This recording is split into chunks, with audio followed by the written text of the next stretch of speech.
ગુના છે, આની ઉપર કેટલા 9 ગુના છે, તો ગુનેગારો હારે કેવું વર્તન થાય એવું વર્તન બાંગરવા સાહેબે એની હારે કર્યું, બરોબર. પછી આ ફરિયાદીના સમાજના એક વ્યક્તિ ઉપર જ્યારે હુમલો થયો ત્યારે બાંગરવા સાહેબે કરેલી કાર્યવાહી ઉપર આજ સુરેશ વડેચા એવું કહેતો હતો કે વાહ બાંગરવા સાહેબ વાહ, અને જે હુમલાખોરોએ આના સમાજના વ્યક્તિ ઉપર હુમલો કરાવ્યો હતો એ હુમલાખોરોને જગદીશ બાંગરવા સામે જ રજૂ કરવા માટે આવડાવે ભલામણ કરી. જાહેર જીવનમાં નીકળવું હોય, જાહેર જીવનમાં વિડીયો બનાવવા હોય, જાહેર જીવનમાં કોઈક બિલ્ડરના તોડપાણી કરવા હોય, જાહેર જીવનમાં કોઈક બિલ્ડર વિશે ખરાબ વસ્તુ લખવી હોય અને ફોન કરીને એમ કહેવું હોય કે આટલા રૂપિયા થશે નકર આમ થશે, તો બધું સહન કરવાની ટેવ રાખવી જોઈએ. મિત્રો કેવા ગુનેગારોનો રાજાશાહી આમ ઠાઠ બાટ કાઢીને જગદીશ બાંગરવાએ એની સામે મોરચો માંડ્યો હતો. એને રાજકીયની બીક નહોતી, જગદીશ બાંગરવા ને એનો પરિવાર હતો. જગદીશ બાંગરવાએ રાજકોટના રસ્તા ઉપર નીકળતા તો એને એમ ન થાય કે પેંડા ગેંગમાંથી કે ચડ્ડી બનિયાન ગેંગમાંથી કોઈક મને ગોળી માર દે, મારા પરિવારને કોઈ ગોળી માર દે, તેથી કોઈ ના બોલ્યા. સમજી ગયા? તમારી સાથે જે થયું ને બધા ગુનેગારો હારે થયું. મારી ઉપર 15 ગુના છે, હું ગુનેગાર જ માનું, તો મને બાંગરવા સાહેબ બોલાવીને 2 ફડાકા મારે સહન કરવાના. શું કામ? મારી માટે 15 ગુના. પિટિશન દાખલ કરી હતી કોર્ટમાં, એને ન્યાયની લડાઈ લડી લે. પણ આ લડાઈને સોશિયલ મીડિયા અને સ્ટેજ ઉપર ચડીને ભાષણો દેવા વાળા માણસોને હું વ્યવસ્થિત રીતે કહેવા માંગુ છું કે રાજકોટની અંદર બિહાર જેવી સ્થિતિ ઊભી કરનાર પેંડા ગેંગ અને મુર્ગા ગેંગને સારા જાહેર ફાયરિંગની ઘટના બાદ આ જગદીશ બાંગરવાએ બધું શાંત પાડ્યું હતું.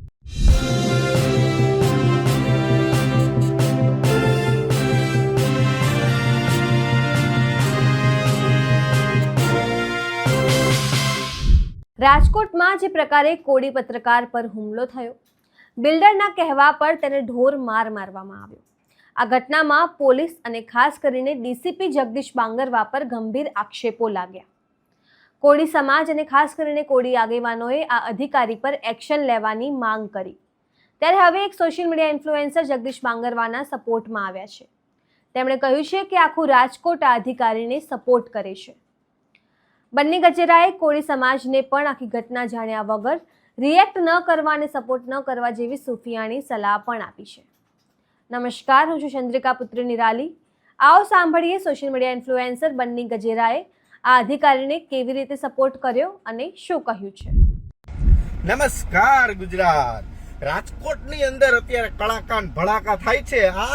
આખું સોશિયલ મીડિયા અને આખું સૌરાષ્ટ્ર ને આખું ગુજરાત રાજકોટ ક્રાઇમના ડીસીપી જગદીશભાઈ બાંગરવાની પાછળ પડી ગયા છે, બરાબર. કે બાંગરવા સાહેબે આમ કર્યું, બાંગરવા ભાઈએ આમ કર્યું, બાંગરવા સાહેબે આમ કર્યું, બાંગરવા ભાઈએ ઓલું કર્યું, આ કર્યું. હવે બધા પ્રતિ આક્ષેપો થઈ રહ્યા છે.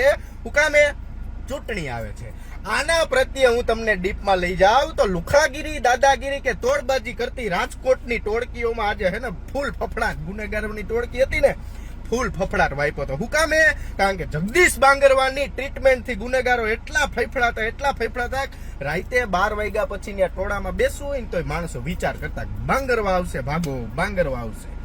આવી ધાક જગદીશ બાંગરવાએ રાજકોટ સિટીમાં બેસાડેલી. હું તમને એક દાખલો આપું. વાત રહી ફરિયાદી શું નામ હતું? સુરેશભાઈ વડેચા, બરાબર. તો આ ફરિયાદી ઉપર 9 વખત પોલીસના ચોપડે ચડી ગયા ભાઈ. કેટલી વાર? અને કુવાડવા પોલીસ સ્ટેશનમાં 2 ગુના નોંધાયેલા છે. એટલે આ હિસ્ટ્રી વાળા જ કહેવાય ને, ગુનેગારો કહેવાય. અને કેવા કહેવાય? ગુનેગારો. આજ મને પોલીસ વાળા પકડીને લઈ જાય તો મને સ્વાભાવિક છે, જે કરવાના હોય એ જ કરવાના જ છે. હું કામે? મારી ઉપર 15 ગુના છે, આની ઉપર કેટલા 9 ગુના છે, તો ગુનેગારો હારે કેવું વર્તન થાય એવું વર્તન બાંગરવા સાહેબે એની હારે કર્યું, બરોબર. પછી આ ફરિયાદીના સમાજના એક વ્યક્તિ ઉપર જ્યારે હુમલો થયો ત્યારે બાંગરવા સાહેબે કરેલી કાર્યવાહી ઉપર આજ સુરેશ વડેચા એવું કહેતો હતો કે વાહ બાંગરવા સાહેબ વાહ, અને જે હુમલાખોરોએ આના સમાજના વ્યક્તિ ઉપર હુમલો કરાવ્યો હતો એ હુમલાખોરોને જગદીશ બાંગરવા સામે જ રજૂ કરવા માટે આવડાવે ભલામણ કરી હતી કે ભાઈ સાહેબ તમે જ આની ટ્રીટમેન્ટ કરો. ત્યારે જગદીશ બાંગરવા કે વાહ સિંઘમ છે રાજકોટ સિટી માટે. અને અત્યારે જ્યારે કોઈક ગુનેગારે ગુનો કર્યો, ગુનાહિત ઇતિહાસ ધરાવતા એ સમયે આવું કર્યું, જગદીશ બાંગરવાએ એની ઉપર આવું કર્યું, તો હવે કે જગદીશ બાંગરવા ખરાબ છે, આવું ના ચાલે. મારું દૂધ પીધું હોય તો આમ આવી જાવ ને આને ડિસમિસ કરાવીશ ને મારી માના સમજાવું ખોટું બોલતો હોય તો ભલા મને ચૂંટણી આવે એમ કયો. હવે રજા લ્યો, સૌરાષ્ટ્રમાંથી ચૂંટણી આવે હે, હવે રજા લ્યો. કોંગ્રેસનું નેતૃત્વ ઉપર રહ્યું ને એમાં ધ્યાન દ્યો. આ અમે પોલીસનો બચાવ નથી કરતા કે પોલીસના સમર્થનમાં વિડીયો નથી બનાવતા, પણ પોલીસે જે કાર્યવાહી કરી છે, પોલીસે જે રાજકોટ સિટીની અંદર જે ગુનેગારી હાથમાં કાબુમાં કરી છે ને, આ એની વાહવાહી છે. મારતા જ હોય. હું જાહેર જીવનમાં નીકળવું હોય, જાહેર જીવનમાં વિડીયો બનાવવા હોય, જાહેર જીવનમાં કોઈક બિલ્ડરના તોડપાણી કરવા હોય, જાહેર જીવનમાં કોઈક બિલ્ડર વિશે ખરાબ વસ્તુ લખવી હોય અને ફોન કરીને એમ કહેવું હોય કે આટલા રૂપિયા થશે નકર આમ થશે, તો બધું સહન કરવાની તેવડ રાખવી જોઈએ. શું તમને એકને નથી મારતા? લગભગ બધા ગુનેગારોને મારે છે. શું કામ મારે છે? ગુનો ના કરે એટલા માટે. શું કામ મારે?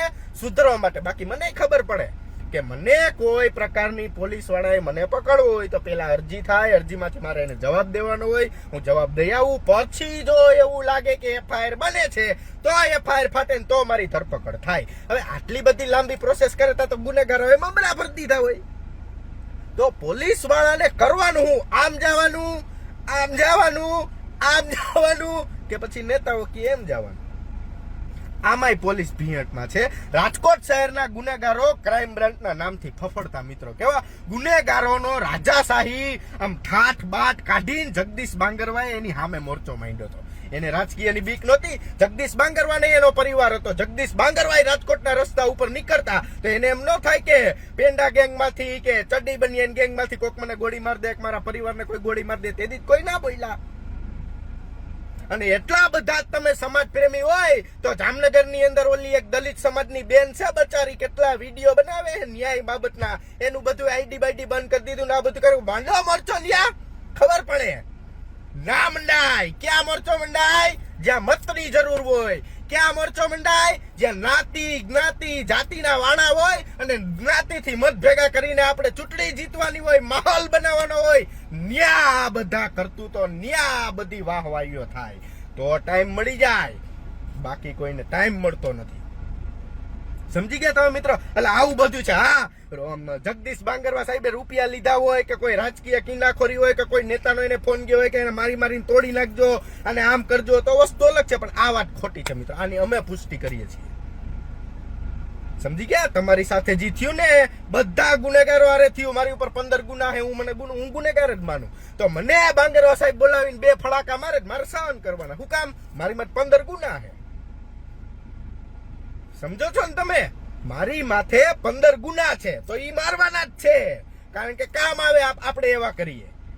બરાબર? સાચી ખોટી ફરિયાદ કોર્ટને જોવાનું હોય, પણ વિસ્તારની શાંતિ માટે, લોકોની સુખાકારી માટે આ બધું આને કરવું પડે. જગદીશ બાંગરવાએ રાજકોટની અંદર કેટલી કાર્યવાહી કરી? તો કે પેંડા ગેંગના 21 આરોપી ઉપર ગુચ્છીટોક લાગી, મુરઘી ગેંગના 17 આરોપી ઉપર ગુચ્છીટોક લાગી, ઓડિયા ગેંગના 11 આરોપી ઉપર ગુચ્છીટોક લાગી, ચડ્ડી બનિયાન ગેંગના 21 આરોપી ઉપર ગુચ્છીટોક લાગી. આ કોણ? આના જેવી 5 ગેંગ ઉપર ગુચ્છીટોક દાખલ કરી ઈ જગદીશ બાંગરવાએ. એમને ગુચ્છીટોક દાખલ થઈ જાય. જંગલેશ્વરની અંદર ખુલ્લે આમ ફાયરિંગો થતા, રાજકોટની અંદર 4-5 મંડળ રોજ થઈ જતા, ત્યારે કોણ સાંભળતું હતું? જગદીશ બાંગરવા. અને હવે જગદીશ બાંગરવાએ રાજકોટ સિટીને શાંત કર્યું, રાજકોટને શાંત કર્યું. એટલે તમે બધા આવા એની ઉપર પ્રામાણિકતાના કાગળો વિંધીને તમે બધા નેતાગીરી કરવા આવી ગયા. ઈ તમે નથી જોતા ને? હા, આ જી માણસ ઉપર જગદીશ બાંગરવાએ જી કર્યું હોય, જ્યાં થયું હોય, આપણે એનાથી કાંઈ લેવા દેવાનું. કોર્ટમાં લડી લેશે. જગદીશ બાંગરવા સામે એને પિટિશન દાખલ કરી હતી, કોર્ટમાં એને ન્યાયની લડાઈ લડી લે. પણ આ લડાઈને સોશિયલ મીડિયા ને સ્ટેજ ઉપર ચડીને ભાષણો દેવા વાળા માણસોને હું વ્યવસ્થિત રીતે કહેવા માંગુ છું કે રાજકોટની અંદર બિહાર જેવી સ્થિતિ ઊભી કરનાર પેંડા ગેંગ અને મુરઘા ગેંગને સરા જાહેર ફાયરિંગની ઘટના બાદ આ જગદીશ બાંગરવાએ બધું શાંત પાડ્યું હતું. જગદીશ બાંગરવાએ 56 ની છાતી લઈ ગુચ્છીટોક દાખલ કરી દીધી. તેથી તો તમે એની વાહવાહી ના કરી, તેથી તો સારા લાગતા હતા. ના, ચૂંટણી આવે છે, સમાજ જગાડે છે, રવા દ્યો. આ બધાય નેતાઓ ચૂંટણી આવે છે ને મિત્રો, એટલે આ બધાય રાજકીય કાવા દાવા કરશે. જ્યાં આટલે ત્યાં ગુનેગારો પાછળ, ગુનેગારોને બચાવવા હાટુ આંદોલન કરે છે. સમજો છો તમે? ગુનેગારો માટે અત્યાર સુધી ક્યાં હતા? હવે જગદીશ બાંગરવા ખરાબ. એટલે કોઈ પ્રકારનો પોલીસ સમર્થનનો વિડીયો નથી મૂકતો. પોલીસે જે પ્રકારની કાર્યવાહી કરી છે આ રાજકોટના લોકો બોલે છે. રાજકોટના લોકોએ કીધું એક વિડીયો બનાવો બન્નીભાઈ, આ ખોટું થાય છે. સમજો મારી વાત, પાછું ઈનું થશે. ત્યારે તમે એવું વાંચો કલાક ઓફિસરની માંગ, અમારે કલાક ઓફિસર જોઈશે. કલાક ઓફિસર આવે તમે જ ફરિયાદો કરો. સહન કરતા શીખો. તમારે 3 ગ્લાસ ચા દૂધ પીવું હોય તો ઝાડા થવાની તૈયારી તમારામાં હોવી જોઈએ કે મને ઝાડા થશે તો જ દૂધ પીવાય, ને ના પાડી દેવાય. સમજી ગયા? એટલે આ બધાય મિત્રો રાજકીય કાવા દાવા હે. આમાં કોઈ પ્રકારનું કાંઈ છે નહીં. જગદીશ બાંગરવાની આકરી શૈલી છે. ત્યાં હું થયું એ મારો રામ જાણે ને કોર્ટ જાણે, પણ આ ખોટું થઈ રહ્યું છે. બરોબર? એકલા માણસને એકલા IPS officer Jagdish Bangarwa IPS કેમ થયા? કોક દીક નિવરી ના થાવ ને, નિવરી ના તો એકવાર વાંચજો એની જીવન શૈલી કે એ આઈપીએસ કેમ થયા. બરાબર ને? પછી આવા બધા તમે ગતકડા કાઢજો.